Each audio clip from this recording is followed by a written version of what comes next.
Dr. Stephen Greer. Dr. Greer, thank you for coming on. I am happy to be with you today. Okay, now I think what we need to do, before we unpick the various strands of your work, is just to get a handle on you and who you are, because your career did not begin as a man questing after scientific answers like this. You're a medical doctor. Well, yeah, I'm a trauma emergency doctor, so I ran an emergency department for many years in North Carolina, and so I, at one point, was chairman of emergency medicine there. And, in America, it's its own specialty. It's, shootings and stabbings and car wrecks and burns and all that kind of thing. And while I was doing that, I got involved in looking into this question, which I'd had an interest in since I was a child, of what are these things that people call UFOs and why is it being kept secret? And one thing led to another, and, well, here I am. So, but interestingly, when I was about 8 or 9 years of age, I saw a silver seamless disc. It had no moving parts. It had no rivets. It was astonishingly clear, middle of the day, with some friends in my neighborhood. And I knew I had seen something extraordinary because it didn't move away. It just kind of dematerialized and disappeared right in front of us. And, of course, my parents said, oh, yeah, well, sure, whatever.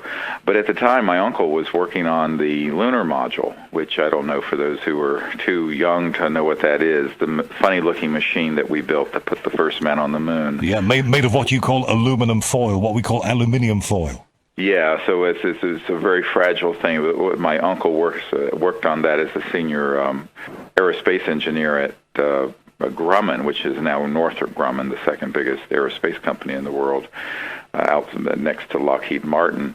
And so I had a great interest in space, and of course I was a young child when he was working on that.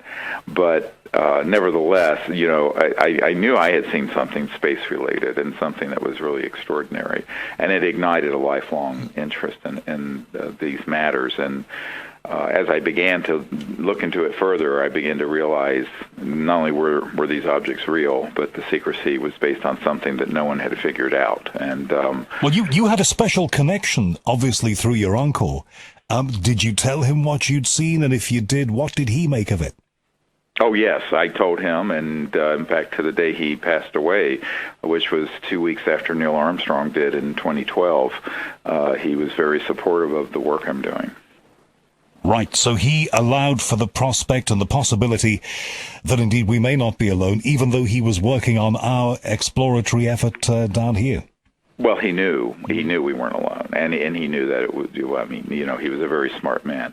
The irony is that while the media relegates the subject to the rubbishing in the tabloids, as your Lord Hill Norton famously said in an interview we have of him up on our website, that people who want to look at his and other interviews can go to SiriusDisclosure.com. Sirius like the star system, SIRIUS, disclosure.com. It's all one word. And what you'll see are we have dozens of these sort of people who come out and said, oh, well, this is taken very seriously in these quarters. And what I have found is that when I've done briefings with people at the Pentagon or the U.S. Senate or the CIA, it's actually taken very seriously, but it's, its portrayal in the media has always been that it's just nonsense. And but high-ranking people in a position to know are not laughing. They take it incredibly seriously. I think you're dead right about this, Dr. Greer, because over here in the UK, I think I think maybe Emily, who set this up, told you that I work as a broadcast journalist. That's what I do. And right. I always think that we're starting to make baby steps forward and take this a little more intelligently and treat it a little more as grown-ups. And then every so often we get a story in the newspapers that shows we really haven't progressed at all. Well, what people don't understand is that beginning in 1953, the CIA, and I have a document that proves this, made a deliberate effort to engage in what they call psychological warfare, to portray the whole matter as nonsense. And in fact, they even engaged Disney Studios, which, as you may know, did a lot of work for the Pentagon and the intelligence community in World War II. And they engaged Disney Studio to make ridiculous cartoons about little green men and this and that and the other thing. And this was actually done with malice aforethought to create a spin on the subject to this day makes it a sort of topic non grata. If there's a persona non grata, this is the topic non grata that you cannot speak about. And from what I read, Walt Disney was a patriot, so he would play ball with that. Oh, yeah, absolutely. And he was in the back pocket of the intelligence community and later the CIA all the way until the day he passed away. So what a lot of people don't realize is that the connection between Hollywood and the intelligence community has always been very intimate, and as well as with the larger media. And so what you are left with is a very faint idea of what's really out there. But the irony is, we put on this massive press conference at the National Press Club, and we had 22 top secret military whistleblowers and witnesses to events and material dealing with UFOs, extraterrestrial intelligence. It was, at the time, the largest event that had ever been held at the National Press Club, and it was the largest event up to that point that had ever been seen on the Internet live. And we had so much support for that. But the major media people got to me later and said, we started getting calls saying, don't cover this too much. From whom? Who was making the calls? From the intelligence community. Really? Now, this is amazing that you say this, because I can remember Art Bell on Coast to Coast AM talking about this. I was listening over here online. I'd become hooked and addicted to all of this. I'd always been interested in these topics anyway. And I thought, this is it then. This event is going to be the one that blows the lid off it. And this is the one that the mainstream media cannot ignore. And nobody was more surprised than I was surprised. And of course, I'm a very small cog. I was working for the mainstream media, but as one person, what can I do alone? It was pretty largely ignored over here. An event of that size, and I found that, as you must have found it, enormously disappointing. Well, no, I didn't. I wasn't disappointed because I didn't have expectations to the contrary. In other words, by the time I did that event in 2001, I had already been the go-to guy to brief the CIA director for President Clinton, the sitting CIA director, the head of the Defense Intelligence Agency, the head of the intelligence for the Joint Chiefs of Staff, members of the Senate Intelligence Committee, frankly, members of your royal family, who I won't name. So the point I'm making is that it did not at all surprise me that there was an infrastructure in place to spin or take down the buzz. Now, what you have to understand also, the first hour of that event was electronically jammed so that no signals could leave the National Press Club building in Washington, D.C. Really? Yes, the contractor that had the job and host all the things for the National Press Club at that time, they were called Connect Live. They also hosted the Pentagon's internet events as well as CNN. They said they had never seen anything like it. The numbers of people online trying to see it used up at that time every T1 line in Washington. They said, but the first hour of it, nothing could leave that building. And of course, I had intelligence sources who told me the night before that the building was crawling with operatives, and that probably the event would be disrupted. And so they put it on a 1-hour delay, but nevertheless, it did get out. But as major media started to cover it, in fact, I heard one NBC anchor say, "My God, this is like the real X-Files, but it's the real thing." They started to report it, and then it vanished. And this is something we've seen many times. Of course, we knew this was going to happen because in 1991, we had gotten a document that had been, during the first Bush administration, described, and I have it up on my website, those of you who want. All this stuff is up there for people to see. We have a massive website, as I've said, Sirius, SIRIUS, disclosure.com. But we put this document up, and it's a document that describes that the CIA and other intelligence communities have people at every major network and every magazine and every wire service and broadcast network to alter, change, or stop stories. And I'm quoting. Now, when you read the CIA document, it's chilling. Now, it got declassified, and then it got reclassified after I released it, but we still have it. And what's interesting is the naivete of the public. You know, what always surprises me is that people were surprised by anything that Snowden's revealed. I thought that was just everyone would know that. Of course, they're listening to every single phone call and email. I was shocked that people we're shocked.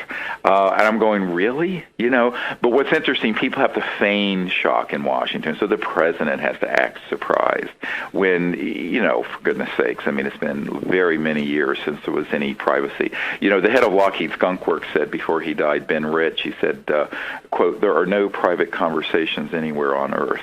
I think a lot of us knew this stuff was going on, and we saw little tips of the iceberg, like newspapers getting hold of confidential conversations from the royal family and stuff like that, which were trotted out over here for titillation. But to recently discover the extent that the NSA has been partaking of our business, I think has come as a shock to a lot of members of the public. It's certainly not the fact that it was happening, but the scale of it is the shocker. Yeah, well, here's something that I have from source. You have to understand, I have over 550 people who work now or have worked in the CIA, NSA, Pentagon. Why are they talking to you? If you have these people who are connected to you, why do you think they are true patriots, and they're shocked and appalled that this nonsense is going on, and they know that this is the biggest secret in the history of the human race. They know that the reasons for the secrecy have nothing to do with our national security, but with an oligarchy, a kleptocracy of people who want to maintain the status quo of the macroeconomic order. And this is what, when the Honorable Paul Hellyer and I first met, this is what he and I first talked about, the Minister of Defense of Canada. And he when he read my materials and he understood that it's a science and technology story, that when you see one of these so-called UFOs, it's a totally inappropriate name, by the way. They're not unidentified and they don't fly. But so they're objects. The O part is the only part of UFO that's legitimate. The rest of it was concocted after they knew that they were either extraterrestrial or the man-made prototypes based on studying so-called anti-gravity technologies. But basically the source of energy that are making those things move, and where an object can be at one point in the sky and in an instant later be 40 miles away on radar, which we have radar tapes to prove, by the way. This is not something you can do with a jet engine. So you're dealing with a whole new level of energy, propulsion, physics that has been kept secret since at least the 40s and 50s. Well, in fact, one of the things you say, well, certainly one of the things I've read about you attributed to you, is that the NSA itself was formed initially to cover up Roswell. Well, yes, and also the CIA was formed immediately after that happened in 1947.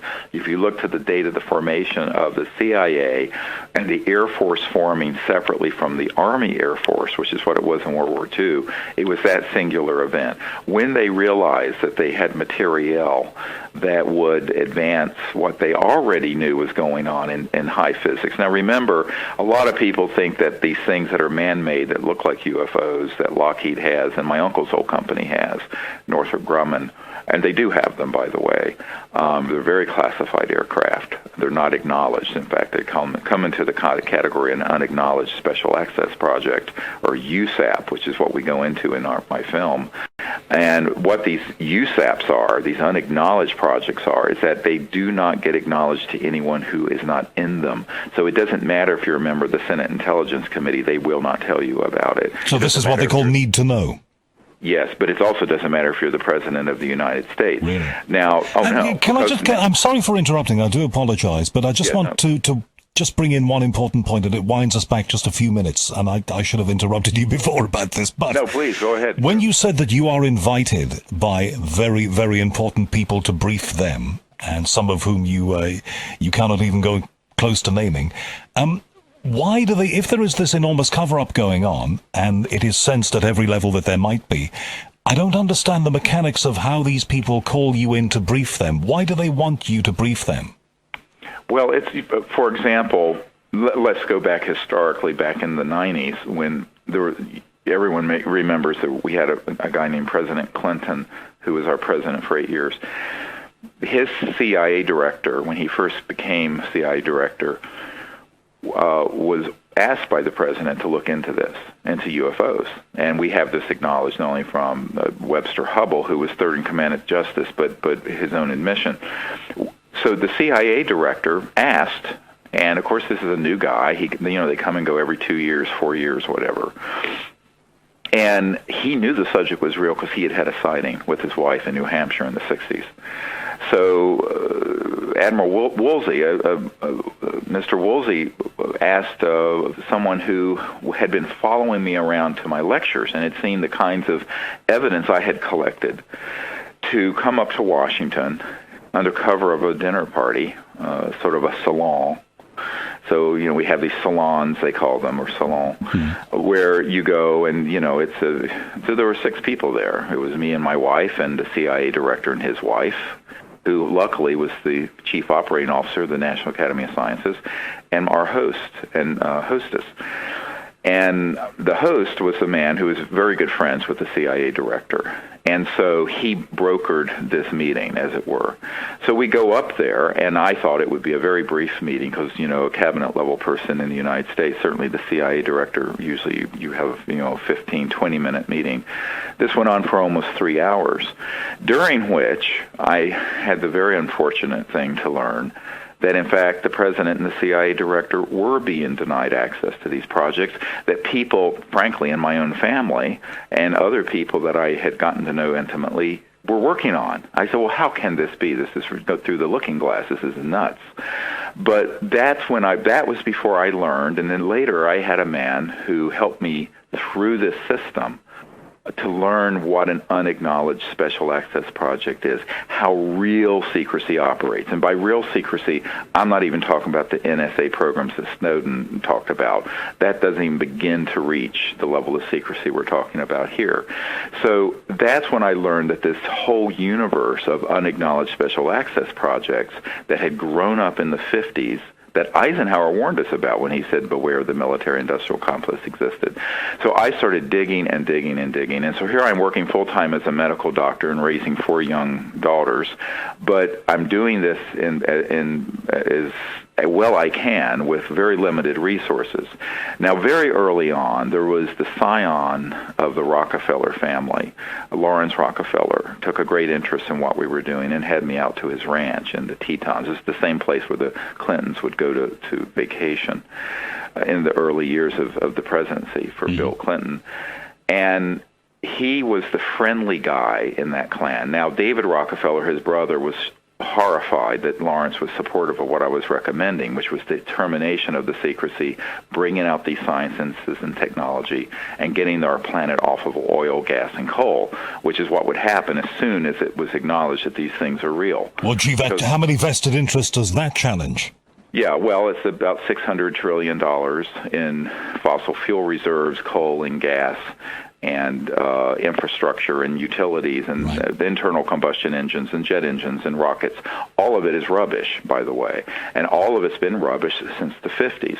So the secrecy is really centered on the science and technology being kept under wraps, because if it were to be allowed out, as Lawrence Rockefeller turned to me, he turned to me on his deck there in the Grand Tetons. The Rockefeller family owned the entire Teton Range and gave it to the U.S. government as a national park. But they kept out this beautiful ranch that I would go to.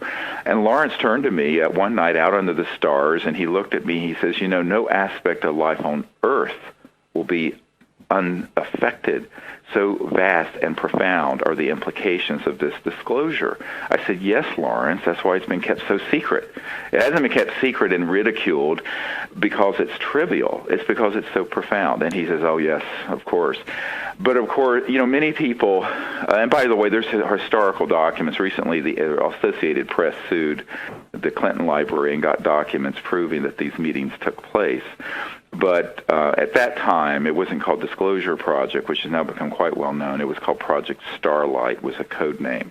So here I am as a young doctor, schlepping back and forth between my work in Washington doing these briefings. So one thing led to another. So now, when a group of leaders get together and they want to know what's going on this, I'm frequently asked to come in and provide them information. Do you think, Dr. Greer, that some of these people are using you as a conduit, because they know that you are heavily involved in this. You are very well known. You have access to the media. You have your own following. You write books.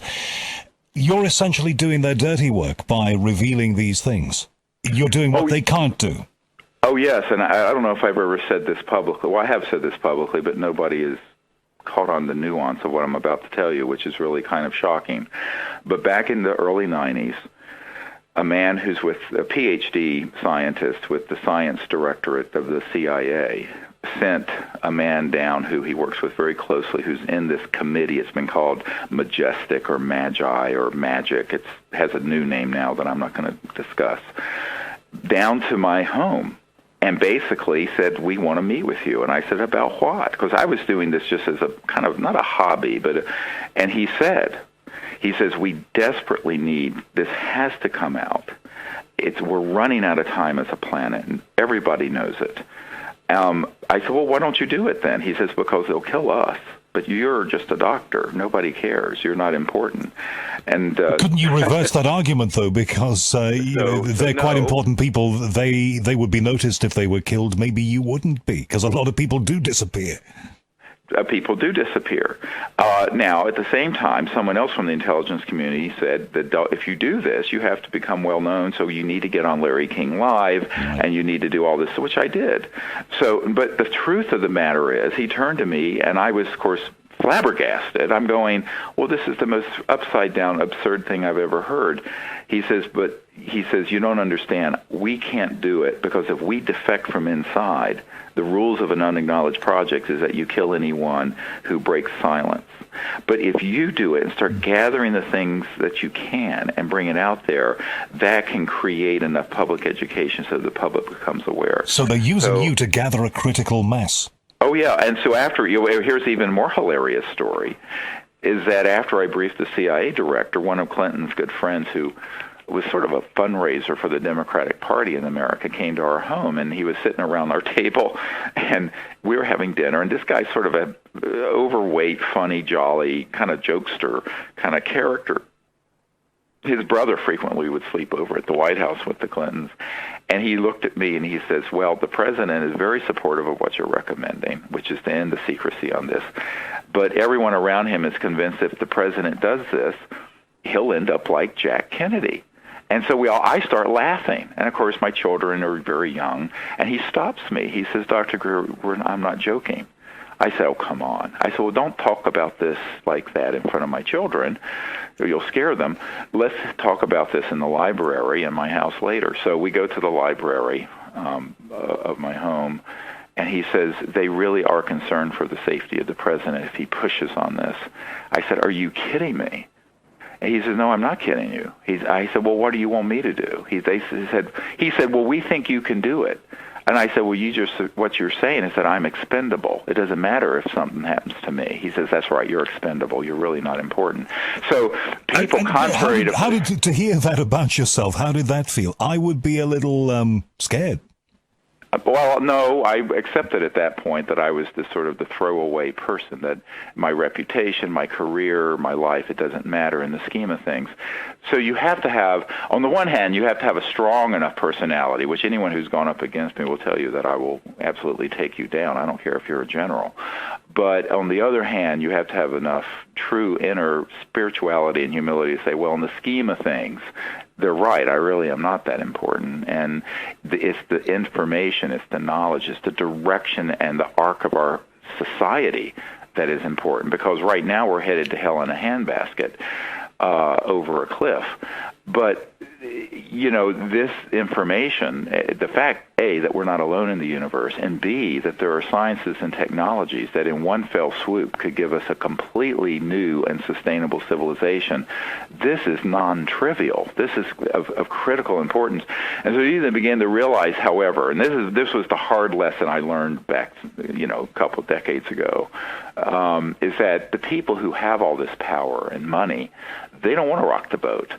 So it has to come from people like you and me. And so it has to come from we the people. It's interesting because I'm here in Virginia, just down the road from Thomas Jefferson's house, where President Obama and Hollande, the president of France, were just there this week. And it's just literally 20 minutes down the road from my home here. I have a home in Washington, but I have this farm out in Virginia. And I think to myself, well, it is about we the people. It is about us making this change. Now, I will admit that back in those days, I thought, well, if I put all this evidence together, the documents, the testimony, the photos, the video, the good people who are in the Senate of the U.S. or the United Nations who I met with, and when Boutros Ghali was Secretary General, he and his wife took a huge interest in what we were doing, that they would come together as leaders, world leaders, and do the right thing. Wrong. I was quite naive. So now what I've concluded is that in point of fact, everyone asks me, when is disclosure on all this going to happen? I said, it's happened, and we're doing it, and it's continuing. In other words, we the people are going to gather the data. We the people are going to find patriotic people to expose the truth about this. And with the internet now and other media, alternative media sources, like your show, we're going to get the word out, and that's what we're doing. But so the problem, you can't be surprised that a lot of these big-name politicians around the world didn't get together and hold up their hands and say, ladies and gentlemen, here is the truth, and we're going to march into a new future, because if they did that, we enter into a whole new power equation, don't we? Well, that's the whole thing. The secrecy. Here's the when you deconstruct it down to brass tacks, just what it's really about. It isn't about extraterrestrial intelligence, and it's not about UFOs per se. It's about the macroeconomic order of the world. And at Davos a couple weeks ago, I have a friend who I work with who was there, and they came out with 80. There are 85 people who have the net worth of 3.5 billion people on Earth. 85 individuals. Before that, a couple of years ago, a Swiss institute, a mainstream Swiss economic institute, found that there were a couple hundred corporations and individuals, but that are interlocked to about 17 that have the majority, over half of the net worth of the world under their belt. And so what you find is that this all tracks into the petrodollar energy sector and other aspects of the economy. If you bring out a technology where every home and business and car, that under the hood of your car, under the boot of your car, you have a device that pulls energy out of this so-called zero-point energy field, which has been proven scientifically to exist, by the way, and you no longer need ExxonMobil or BP or the coal mines or the public utilities or what have you. First of all, aside from the fact we would end climate change and pollution and all the poisoning of the Fukushima-type nuclear reactors, we would have every single village in India or Africa or South America or China have the ability to have complete self-sufficiency. But with that macroeconomic change, the centralized economic system will go the way of all flesh. And that is what they're protecting. They're trying to maintain what I call the master and slave arrangement that we inherited from the slave era, of where basically, if you're a millionaire, it doesn't really matter. Until you start talking trillions of dollars, we're not talking real money. Bill Gates is still a relative slave on this plantation. The real money is in the multi-trillion-dollar banking and fossil fuel energy sectors, to trillions and trillions of dollars, and I'm not exaggerating. So that's where the power and the money is, and they do not want to upset that apple cart, which if you were to tell people, yes, the UFOs are real, and not only that, we know how they operate, you're talking about such a big change that if you were to look at everything that's happened since the Industrial Revolution in the mid-1800s to now, all the changes from the mid-1800s to now would be less than this disclosure. So now, on the other hand, it would lift it would be the tide that lifts all ships. It would eliminate world poverty probably in a generation. It would cause all kinds of beneficial effects. But as I was recently invited to a gathering of 120 world leaders on an island out in the middle of nowhere, which I won't talk about in more detail because I was asked not to. And I was given the keynote on a Saturday about this. And the title of the entire conference was From Disruption Opportunity. So the way I frame this is that there's a huge opportunity if we get this right. If we don't make this change, what are we facing? But Dr. Greer, you keep talking about us and we and the powers that be down here and those moneyed individuals and the president and all the rest of it. In this whole equation, though, the ETs seem to be passive. And if they have such power, and if they have such wisdom, and if they have such technology, how come they are not part of this? Why don't they do the disclosing? Well, here's the thing. We're the children of Earth, and we're the prime movers on Earth. If there were to be, yes, and, I head up what's called a CE5 teams, and we now have several thousand of them in England also, by the way, where we go out and attempt to make contact with these civilizations, and we have done so. If you go to the website, you'll see some pretty shocking information and experiences that have happened. Well, apparently this stuff has been happening in the north of Scotland. Certainly one of my guests here tells me that way up sort of Lossiemouth way, where there's an Air Force base, there are all sorts of things going on all the time, I am told by him. Well, but here's the thing, is that the extraterrestrial civilizations know that if they were to come in and just force these issues, it would be more disastrous than America going in, along with the United Kingdom, trying to create a Jeffersonian democracy in Afghanistan on top of a feudal society that's locked in the 600 and 700 AD period. And why do they care about that? Why do they care about the way this is done? Because if it's not done right, it could be more damaging than being kept secret. So the reason it has to be done by humans is that we are at a certain state of our evolution, both spiritually, socially, in consciousness, and technologically. We need to do this ourselves without a massive intervention that's extraterrestrial, unless it gets so far gone that it has to be. Now, I wrote a position paper back in 1991 that got circulated all through the aerospace industries, McDonnell Douglas at the time, which is now Boeing, and my uncle's company, and the CIA, where I basically said there are a few conditions under which a massive event like that would happen, but they are worst-case scenarios, which we certainly don't want to entertain.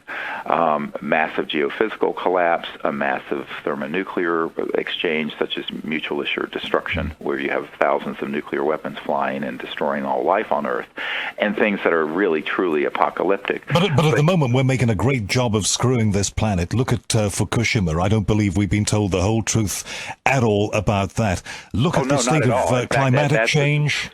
That's horrific. However, from what I've observed, there have been instances where the ETs have intervened where people don't realize it, to stop worst-case scenarios from developing, such as a World War III scenario with nuclear weapons. But they're waiting for us to get this right. So I think they're waiting for us to quit lying to each other. They're waiting for us to tell the truth on this. They're waiting for us to bring these technologies out at a level that can be phased into our society and understandable. And they're waiting for us, more importantly, to reach out to them in a peaceful way. Unfortunately, you have a bunch of misanthropic money whores and sociopaths running the covert programs now that would rather shoot at the ET craft than do anything else. So there's a lot of problems here that have to be addressed, and they have not been addressed for 50 years. And as we kick that can down the road, our society has continued to deteriorate, as has our biosphere, and they know it. But it doesn't mean that and looking into the future, will there become a point where they will do some definitive event?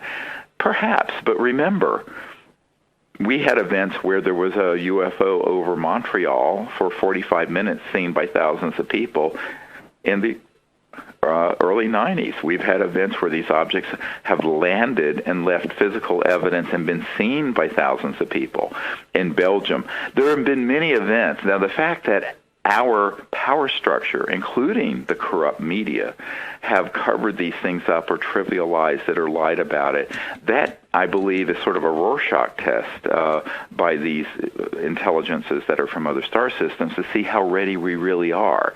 In other words, to the extent that we're continuing to cover this up and lie about it, is some measure of how prepared we really are to deal with it. You say this with such assurance, and you make a very, very compelling case. What about your contact? You say that you've been amongst these groups of people, including here in the UK, who've been trying to make contact. Talk to me about that. Well, this is, of course, the subject of part of the film deals with this whole question of what would be required to make contact with these civilizations. Now, I had an experience when I was young. I told you this sighting, and then subsequently, when I was 18, I had another experience that was more profound that I recount in a book that's called Hidden Truth, Forbidden Knowledge. It's sort of autobiographical, and you can get it on our website. It's in 8 or 9 languages around the world now. But what happened, I know we have limited time, was basically I was up on the mountaintop in North Carolina as a young boy in college, first year of college. And I was up on this mountain, and I was meditating. And I had learned how to do this really deep meditation, Vedic meditation, after I'd become very sick 6 months earlier and had a near-death experience.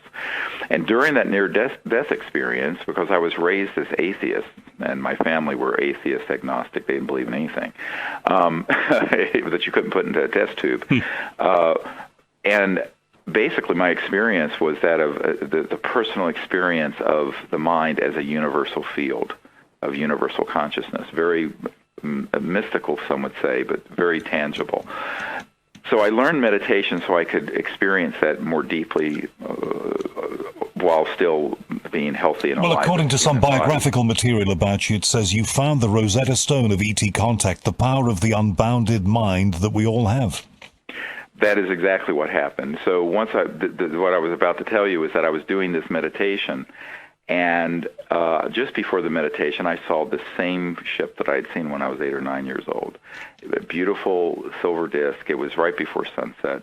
And I just sort of acknowledged it, and then I did the meditation. I had a very deep meditation, after which I had a contact experience where an ET being appeared on my right side and touched my right shoulder. All my hair stood on end, and back then I had more hair, and and it was longer. And, we all did. We all did.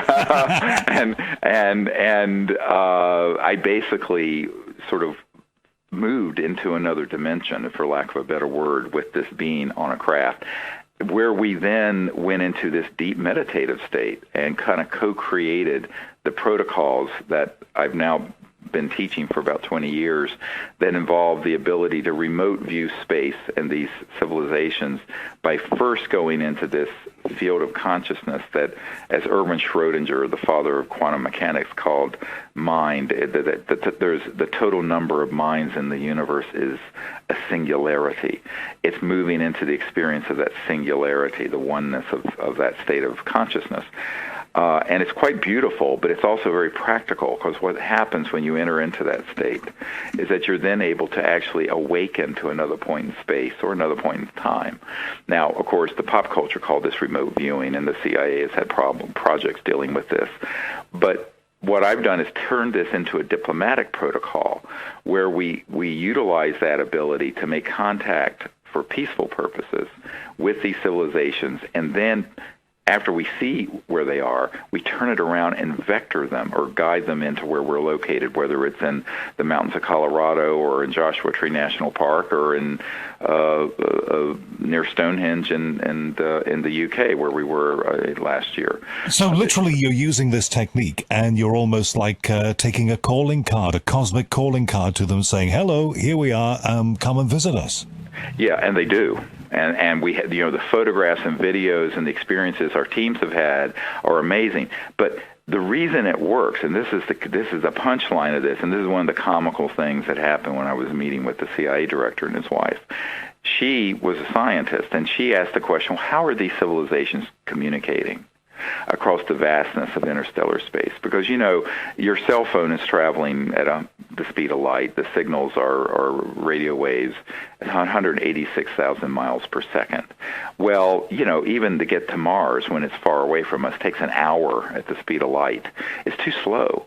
So if you're talking about light years, you're talking about if a planet is 1,000 light years away, which is very nearby in our own galaxy, it would take 1,000 years to get a signal there and 1,000 years to get it back. So it's just too damn slow.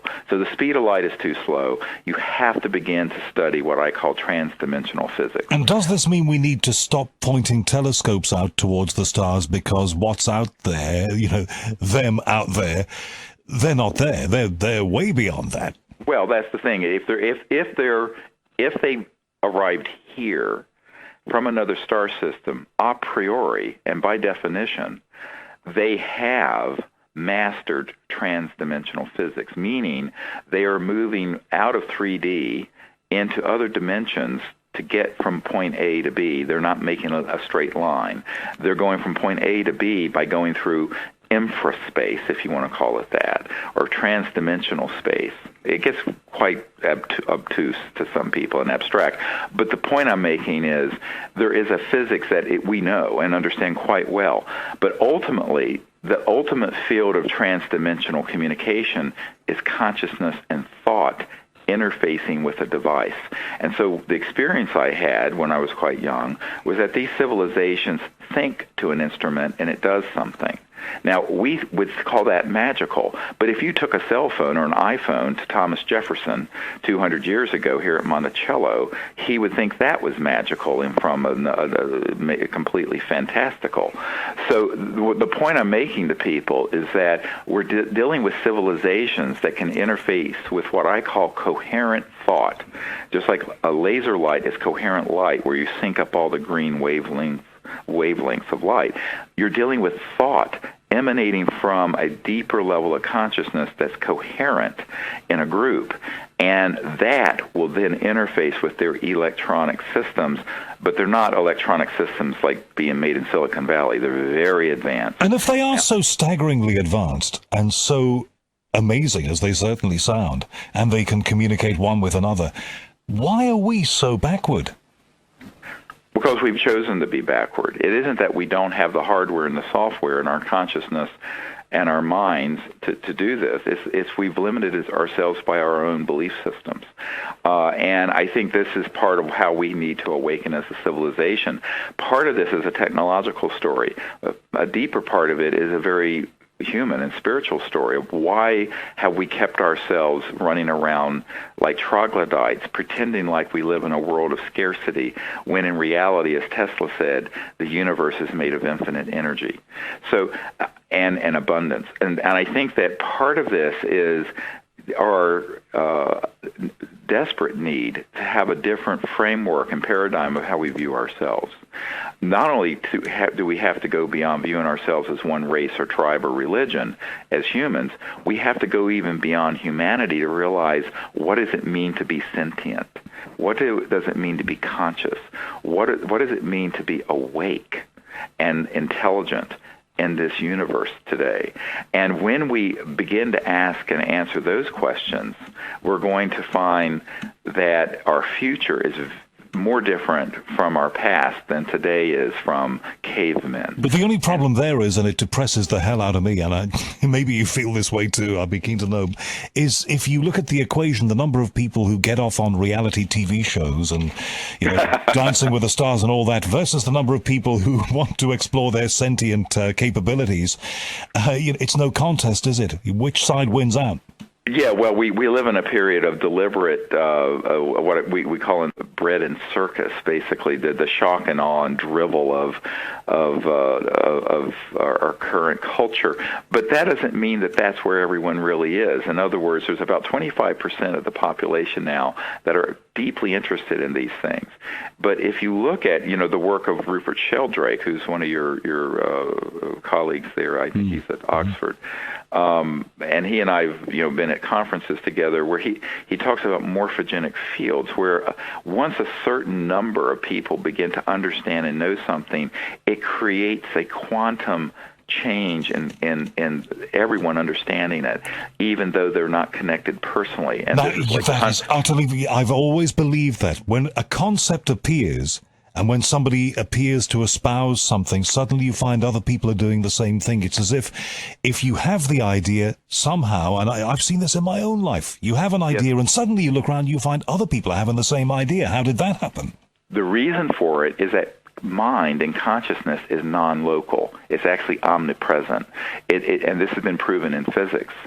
And so, this spooky effect that Einstein talked about in physics that goes way past quantum mechanics has been proven to exist. But when you're dealing with humans and civilizations, that's very much the case. So what we need to do is create a trend line into this kind of consciousness and understanding, and we're looking for, as it were, our 100th monkey, because, they've done these studies with tribes of monkeys on islands that are separated, when the 100th monkey or so, and it's a percentage effect, but the reason is that it's non-local, and so it can propagate that way. Now, of course, the trend line is not really very edifying right now, as you mentioned, with, top-rated shows like, rubbish like Duck Dynasty and what, morons falling into the swamp out of the rowboats and whatnot. Oh dear, but look, television's full of it. But it's full of it. But at the same time, not everyone is enthralled to that. But what you're saying is that if enough people become enlightened or try to become enlightened, what will sweep from them like a tidal wave, a tsunami almost, is this greater consciousness that will even enmesh these pretzel-eating people who sit on their sofas staring into the box, into the and it'll tube. turn the direction of things. For example, when I first got involved, I became a meditation teacher, and at that time they were doing some experiments at Harvard in the 70s. Now biofeedback and doing meditation for stress management in heart patients has become mainstream. It's very well known. So there are things that happen, but someone's got to start it. So we have to pioneer the concept of not only contact using these concepts in trans-dimensional physics and consciousness and disclosure, but also the concepts in physical physics, energy generation, a new way of looking at a paradigm of energy and society that is off of this destructive dinosaur era where we have to get energy by burning or blowing things up. If you know what this technology is, this energy technology is, and you know people who know it, what this is and how it works, why don't they just demonstrate it for us one day? Then it is undeniable. Well, that's, of course, what we're trying to do. Part of the purpose of what our project is to gather together enough resources so that the scientists who understand this can come out and do that without worrying about the patent issue and security by doing it openly and on the Internet. Now, I'll tell you, the people the way that we did this in the past was that we would give them a grant, they would work on something, someone would come and threaten them, and because this is an engineer working alone somewhere in Alabama, they put their tail between their legs and run. So if you have people who are willing to use lethal force or to use the legal system to, we have a document up there from the Federation of American Scientists that states that there are 5,135 patents that have been confiscated by the abuse of the national security order system in the United States. Same thing has happened in Europe. So you cannot do this like a conventional technology. So what we're advocating is that we put a research and development program together, get it funded properly. We have a way that people can contribute on our website to this. Put these people together and then put it on Ustream or stream it on the Internet. In other words, don't worry about intellectual property. Because there's strength in numbers. Because if the public knows you are working on this and have it, it's going to be very hard for them to suppress it. That's what I did with the Disclosure Project. Once we had dozens, I had 110 of these top secret guys on digital videotape, and we started putting it out there. What can they do? They can't. It would become a public spectacle if they started prosecuting and killing all those people. So you have safety in numbers, you have strength in numbers. We need to do the same thing with this technology. The big error of the last 50 to 100 years is that you've had people like Stan Meyer or Tesla or other people who've had breakthroughs, and they've tried to keep it secret, and they've tried to, at the front end, monetize it through some kind of venture capital scheme. Ultimately, that's a disaster. It will not work, and anyone who's listening who's working on such a project, stop it right now. Mm-hmm. Go to our website and read the strategic plan that we have under the Orion project of how to do this properly and not get killed. And do you think that the modern concept of crowdfunding, which they use for movies and creative projects, could be used in exactly this context to make this happen? Well, it's a bit of a chicken egg. If you want to crowd-fund it, you first need to have a proof of principle prototype. To get to the proof of principle prototype, we need to have that. Have I seen them? Yes. Have the people who have them been too paranoid to release them? Yes, and that's the problem. You know, a venture capital guy once told me the craziness of the inventor is proportional to how important the invention is. So once you get into this, you get into real, what I call crazy inventor syndrome. And they will not cooperate with something because they're looking to get a big payday up front, which is a huge mistake. Not that I don't understand it, but it's a huge mistake. I know this is not your field. Do you think that some of these patents relate to time travel, which has always fascinated me? Well, it does relate to my field because I know the people who work on these transdimensional programs for the various three-letter agencies whose laboratories I have been in, by the way, at the Naval Research Labs and at the Redstone Arsenal and down near the Huntsville Space Flight Center. I've been to these places. They absolutely do. They can create what's called a time snap, and we understand how it's done. And you have to be careful with these technologies when you start moving them into the levels of the millions of volts of certain resonant frequencies that cause a change in space-time. So is that what I interviewed Al Bierlich, and I'm one of the lucky people who got the chance to do that before his sad. And I was very, very grateful for having that conversation. He put a very credible case that the Philadelphia experiment really happened, and they really did shift in time. Is that part of this? Sure, but it didn't. A, it didn't happen in Philadelphia. B, it's most of what most people know about it isn't true. There was a cover story to the cover story. This gets very complicated. And do I know the knowledge and people who were actually involved in that who, before they passed away and who were in their 80s, gave me the yes, I do. It's a bit of a sideshow, but yes, and some of it went badly wrong, as you know, but that is exactly what we're dealing with. And you're dealing with technologies, and that was in the 40s, by the way. So what I tell people is that we're 70 years into covert programs looking into these things, or more, probably 80 years. T. Townsend Brown, of course, had high-voltage systems causing crystalline materials to levitate and float back in 1927, 28, and 29. So we're way past what most people think we are, where, if you, and when you start getting into that sort of technology, you do deal with trans-dimensional physics, where the physics from this dimension begin to cross and create an arc and an effect in other dimensions that are folded within this one. It's not like they're separate, like you have to go somewhere. They're here. But look at it this way. You, as a human being, are trans-dimensional. You have a physical body. You have consciousness and thought. You have this subtle body that on a lucid flying dream you can go somewhere and see something happening. Maybe even into the future, a precognitive lucid dream. So in reality, all these dimensions are folded within. It's hidden in plain sight. Nobody's looking. I never thought I would ask you this, but do you have a handle on what happens when we die? Sure, absolutely. And I am not, let me just say that I personally feel that one's spirituality is inversely proportional to one's religiosity. So the more pious and religious someone is, I've found the less spiritual they really are. But that being said, when I was 17 and got very sick from something that's really not important, I had an injury and got terribly infected, and in America, we have no healthcare system for poor people, and I was so poor. I was supporting myself in high school in my own little apartment, and so I didn't go to the doctor, and so I got a fever, a very high fever, and then I had a near-death experience. And I have no question at all that at the time of the dissolution of the body, the conscious body continues on into these other dimensions that are increasingly astonishingly beautiful if your consciousness is beautiful. So the world is as you are, and it's quite astonishing. So yes, I do have a good sense of that. Because so you're not going to be rescued and taken to a better place. You're going to be taken to what you deserve, unless you do some real preparation down here right now. It's not what you deserve. That's too judgmental. You're going to be where you are. I understand. You're going to be okay.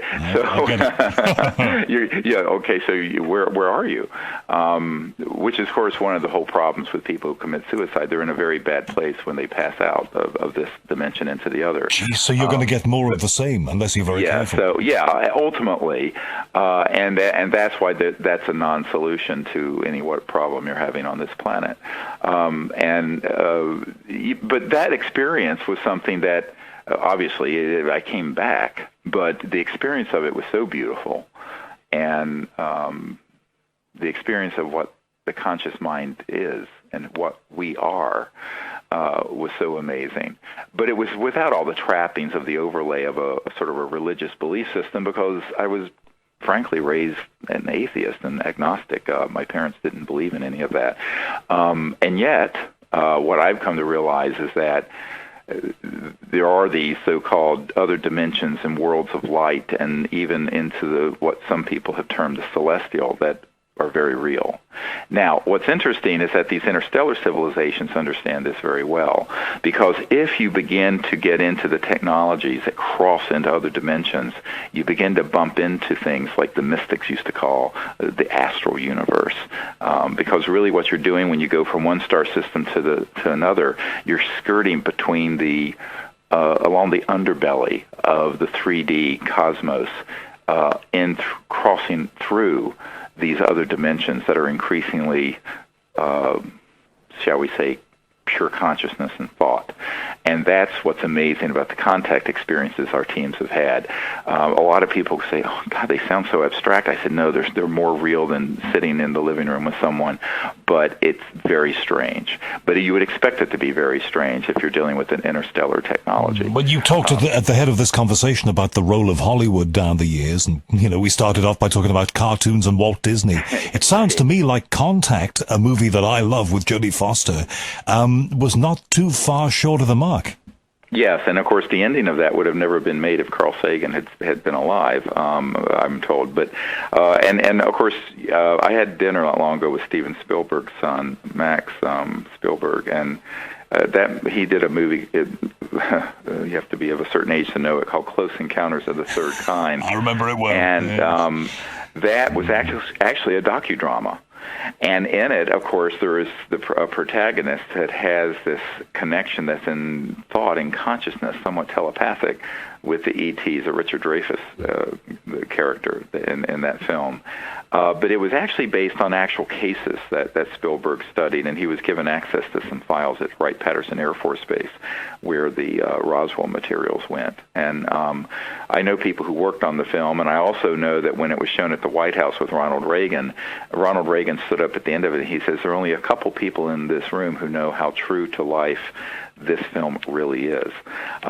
He was connected, wasn't he, in a way that other presidents maybe haven't been. He really was into this. Well, he was, because, as governor of California, he had a sighting when he was flying from on the governor's plane from Sacramento, I think, down to L.A., and as was Jimmy Carter. What was interesting is that Clinton knew that these other presidents had an interest and had sightings. And Carter had specifically stated when he was running for president that when he became president, he would end the secrecy on all this. And I have the report form that President Carter filled out when he was governor of Georgia, when he saw one of these objects, when he was governor. But when he was president-elect, the outgoing CIA director was a man named George Bush, the senior, Papa Bush. and he was called in to do this transitional presidential briefing, which is routine. And Carter asked to be briefed on the UFO subject, and Bush said, "I will not tell you about that." He didn't say it didn't exist. He says, "I'm not going to tell you." And Carter accepted that. And Carter was furious. No, he did not accept it. If you look at the Disclosure Project material, he initiated the White House study on UFOs, but eventually that was shot down, and it was going to be done by Stanford Research International, SRI, and all sorts of people got involved with that I know. But ultimately, Carter couldn't really get any information on it. And subsequently, people think he's joking when he's been asked about this. And Carter says, well, apparently I didn't have a high enough security clearance. And what about Barack Obama? I get the impression, just by looking at the man and listening to his day-to-day policy announcements, that he hasn't even been there. He wouldn't even venture into this arena.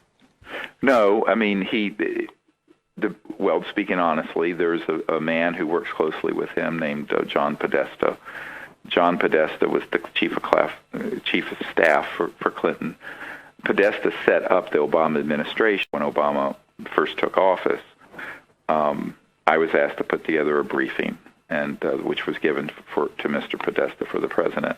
The cover letter for that briefing is on the website for anyone to read. The rest of the content of it is hundreds of pages and enormous amounts of video and documents that were provided. Now, providing information to someone like that, it was like when I was meeting with a member of the chairman of the Senate Foreign Relations Committee back years ago, Claiborne Pell.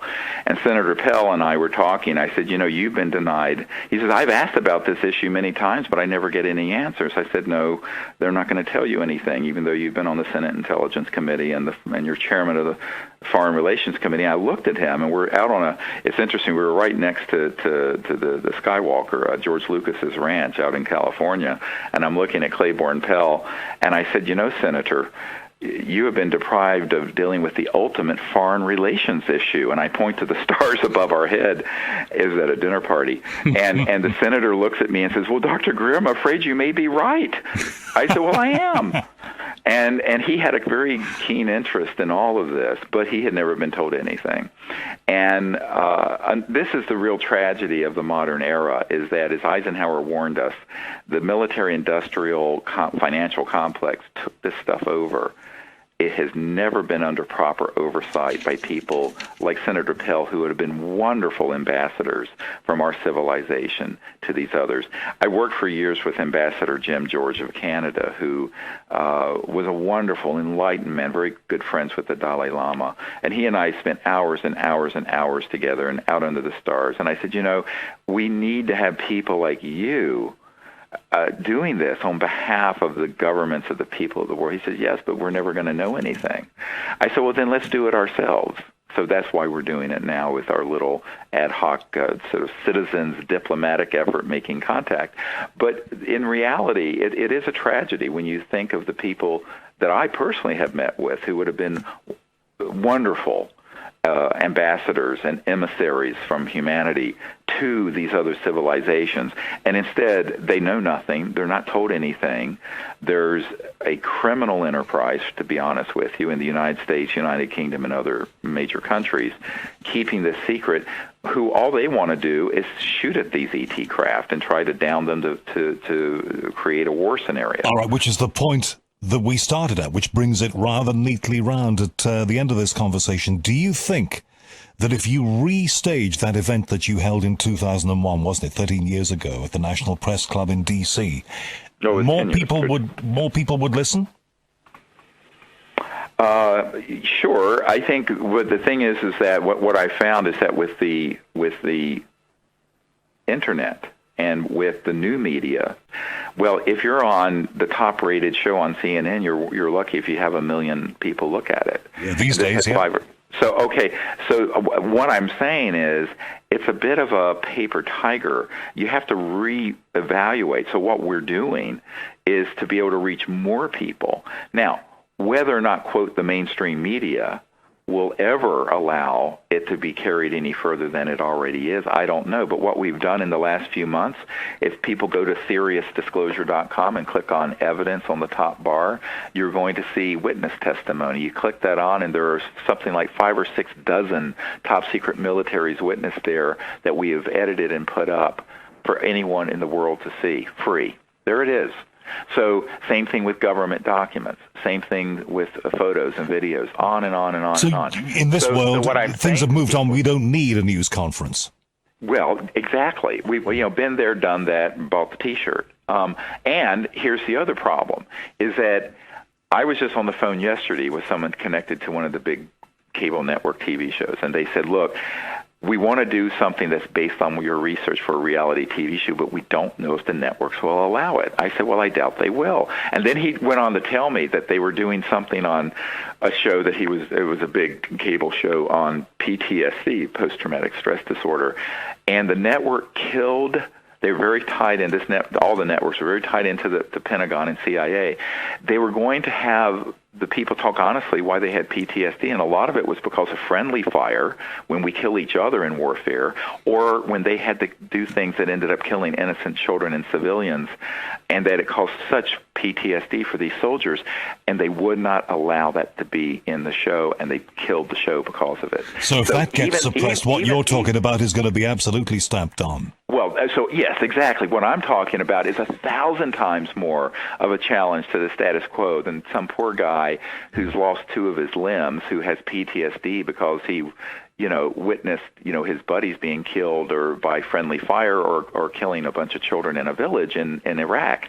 But my point being that, this is part of the mythology that everyone has bought into, that we have a free press. We do not. That we have free markets. We do not. How do you have a free market if there is a behemoth that is suppressing the biggest technological innovations in history that deal with energy generation and propulsion? We don't have we have a managed free market economy, but it's managed. We have a limited free press. So all these things are conditional and qualified, but the people, because we buy the sort of the PR of the master. But the PR of the master is saying, oh, we live in a democratic and free society. Well, this is a bunch of rubbish. Do you know what? Now, I think I agree. Well, I work in the media.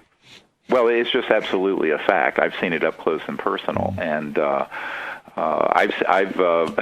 and Hollywood is no better. If you want to create another movie with shoot 'em up with aliens in space, that you can get funded for $200 million, no problem. So what you find is that there is a new way of doing this, because if you try to go through the traditional system, you're going to run into this buzzsaw. And I remember meeting once with a very big director-producer in Hollywood who wanted to do a true feature film about this. And he was boasting that he had $60 million discretionary from his studio to do any movie he wanted. I said, well, he had writers in there from, who had been on the X-Files and all kinds of. I said, well, great, let's do it. He flew me out. We had a chat, and he was one of these very typical big Hollywood moguls, billion-dollar movie guy. And I said, okay, great. I said, I don't know that they're going to let you make this movie. He says, oh, I have complete control over this budget. I said, great. 2 weeks later, he calls me up. He says, Dr. Greer, I'm afraid I can't do this film. I said, well, I thought you said you had complete. He says, well, not for this. So, I've seen this firsthand. This is not a conspiracy theory at all. Forget theories. I only deal with facts. And I had the head of ABC News. He was the producer for 2020 and Primetime Live. When he saw the Disclosure Project news conference, and he says, this is the biggest story in history. I said, yes, it is. And he said, we're going to do a whole series of things on either Primetime Live or 2020 at ABC News. I said, great, I'll cooperate, but I don't think they'll let you do it. He says, I'm the executive producer. And I said, and in New York, I said, that's great. So he brought me up there, and I met Sam Donaldson, all these guys. And a couple weeks later, he calls me up very sheepishly, and he says, Dr. Greer, they won't let me do this story. I said, well, Ira, who are they? He says, Dr. Greer, you know who they are. And that's how we left it. So that is a true story. I have it documented. You know, people go, really? I'm going, yeah. Well, as we wrap this up, and I'd love to talk with you again. If I know you cherry pick very carefully, you pick your media outlets very carefully. So I know that, you know, I'm grateful to do this. I want to repeat this because there's a lot more we can talk about. But we've just scratched the surface. That's all we've done. But what happened to me? I had Paul Hellier on when this was a radio show that was on AM radio that went all over the UK and all over Europe at night. It was a Saturday night show, and you know, I'd been interested in these things for years, and I'd heard Art Bell, and I thought, I can do this. This is my time. I am a journalist, and I want to do this stuff. Right. And I've been interested in it since I was a kid. So we did it. We did it on the radio. But after I talked to Paul Hellier, I came out of the building one night with my producer, Dave, and I know I've told the story on this show before, but it's true. In a road where on a Saturday night late, there is no traffic and no people. Opposite was a black, you call them Jaguar car, British car, and two guys wearing black suits who looked like the Blues Brothers, and on the dash of that car, on a little stand, was a camera pointing at us. Sure. And, you know, I am convinced somebody was interested in what we were doing. Oh, yeah. Oh, no. I could tell you 1,000 stories like that. When we first started this project, and I'm working as a doctor, and one day I picked up my phone to dial out, and they had left their hook on my phone open so I could hear the control room and all these people talking. And I said... I was so outraged, and now I just take it as a matter of course, but I was so outraged, I said, who is this? And a woman with a very thick accent said, oh my God, it's Mr. Greer. And I said, Dr. Greer to you, bitch. And you sure it wasn't Lily Tomlin on the switchboard? I laugh at these things. My wife and I laugh at these things now, but it's like, you know, it's you accept that when you're dealing with this issue, A, it really is real, and B, the most powerful people in the world want to keep it secret. Well, that's a good point to park this conversation, Stephen. I'm very, very, if you don't mind me calling you Stephen, I am delighted. No, please, right. I'm really pleased you did this. Please come back on here and just tell people again the prime source of contact for them if they want to see what you do. We need everyone listening to go to SeriousDisclosure.com, and even if you give $1 or $5, the price of a latte, and help us do the research and do this expose. We are doing a full-length feature film and also a book at the same time, and we're planning to do a global concert event. We're looking to have 1 billion people look at this when we launch it early next year. That exposes the truth behind these USAPs, not only what they're hiding, but also what they're doing to deceive the public, and more importantly, to bring out the technologies that would give us an entirely new civilization on Earth. So the title of the movie is Unacknowledged, and it comes from the first word of what a USAP is, an unacknowledged special access.